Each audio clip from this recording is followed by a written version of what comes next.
Juda ko'pchilik mendan gaz pech kerak bo'lmaydigan shirinlik tayyorlab berishimni so'rashdi va albatta talablarga binoan bugun umuman gaz pech kerak bo'lmaydigan shirinlik qilamiz. Demak, duxovkasiz tayyor bo'ladigan smetanalik tortni pishirishni boshladik. Ha, aytgancha aytishingiz mumkin, gazga qo'ydingiz-ku, gazdan foydalanyapsiz-ku deb. Men gaz pechi, ya'ni duxovkani nazarda tutyapman, gaz plitasini emas. Ishimizni birinchi navbatda krem tayyorlashdan boshlaymiz.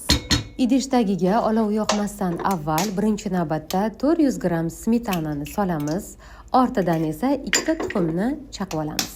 Keyin esa 1 piyola yoki bo'lmasa 150 gram shakar solamiz.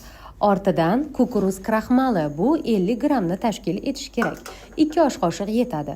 Uni ortidan esa 1 chimdim tuz solib, agar uyingizdan topilsa, xohishga ko'ra vanilin ham solib yuborsangiz bo'ladi. Ana endi hech ham qo'rqmasdan olovni yoqib, venchik yordamida to krem tayyor bo'lguncha tinmasdan aralashtirib turamiz. Doimiy ravishda aralashtirib turmasangiz, kremingiz tagiga oladi yoki bo'lmasam qimoq bo'lib chiqadi. Eng asosiysi esa olov past bo'lishi kerak. Krem tayyor bo'lib, xuddi shunday holatga kelganidan so'ng olovni o'chirib, saryog'ni solib aralashtirib yuborsangiz bo'ladi. Albatta, kremni issig'ida bemalol saryog'ingiz eriydi. Aytgancha 100 gram saryog' solsangiz kifoya. Saryog' kremni yanada mazali chiqishini ta'minlaydi. Albatta, yana bir bor eslataman, saryog' solishdan avval idish tagini olovini o'chiring va krem sovigunga qadar biz endi masalliqni tayyorlaymiz. Oddiy do'konlarda sotadigan qora, ya'ni kakaoli pechenyelardan foydalandim. Ushbu tortimiz uchun bizga 300 gram pechenye yetadi. Pechenyelarni xohlagan uslubda maydalashingiz mumkin. Men choperdan foydalandim, chunki uni mayda uvoq ushoq holatiga kelishi juda ham muhim. Tayyor bo'lgan pechenye ushoqlarini boshqa idishga solamiz va avvaldan eritilgan 100 gram saryog'ni quyamiz. Pechenyega saryog' solishimizning asosiy sababi tortni shaklini hosil qilish uchun juda ham muhim, ya'ni xamir holatiga keltirib olamiz. Yana bir bor eslataman, 300 gram pechenye uchun 100 gram eritilgan saryog' yetadi. Mana shunday o'lchamdagi, u darajada katta bo'lmagan qolipga solamiz va avvalambor chetlarini stakan yordamida chiqarib olamiz. Tortni birinchi qismiga tayyorlagan peshenyeli massamizni solganimizda 3 dan 2 qismini solsak kifoya, chunki bir qismini ustiga sepish uchun olib qo'yamiz. Mana shunday silliq stakan yordamida tortimizni devorlarini oson va qulay chiqarish mumkin. Tortni asosiy qismini, ya'ni asosini tayyorlab oldik. Endi tayyorlagan va sovigan kremimizni bemalol solsak bo'ladi. Tort kremi quyuq ham, suyuq ham emas, xuddi shunday holatda bo'lishi kerak. Aks holda yo oqib ketadi yoki bo'lmasam umuman tortingiz o'xshamay chiqishi mumkin. Agar gramlarni izohda yozilgandek xuddi shunday gramda solsangiz, kremingiz mana shunday chiqadi.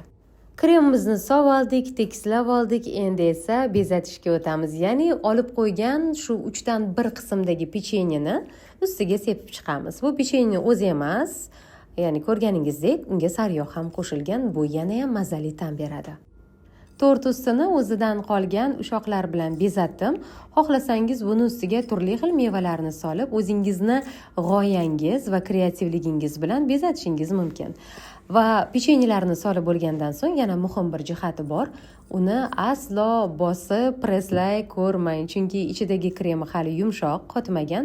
Shunchaki qo'lingizda ustini tekislab yuborsangiz kifoya. Ana endi tortni bir necha soatga muzlatgichga solib qo'yasiz. Kremlari qotib, singib, yana ham mazali bo'ladi.